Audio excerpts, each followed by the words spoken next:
1 இல்ல, 2 இல்ல. இது போல 1000 ரிதன்யாக்கள் வந்தாலும் இந்த சொசைட்டி மாறாது.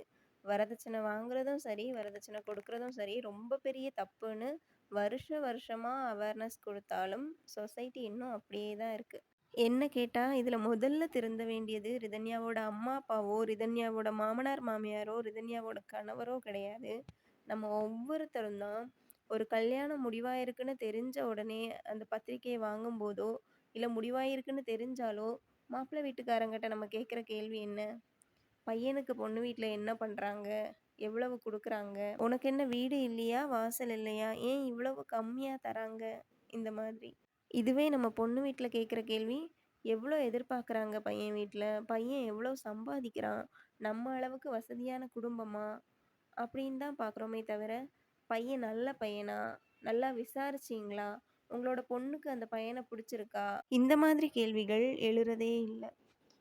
ஒவ்வொரு தனி மனிதனோட மாற்றம் தான் இந்த சமுதாயத்தோட மாற்றம். நம்ம ஒவ்வொருத்தங்களும் மாறுனா மட்டும் தான் சொசைட்டி மாறும். இல்லன்னா, இது போல லட்சக்கணக்கான ரிதன்யாக்கள் வந்துட்டே தான் இருப்பாங்க. சொசைட்டி மாறப்போறதே இல்ல.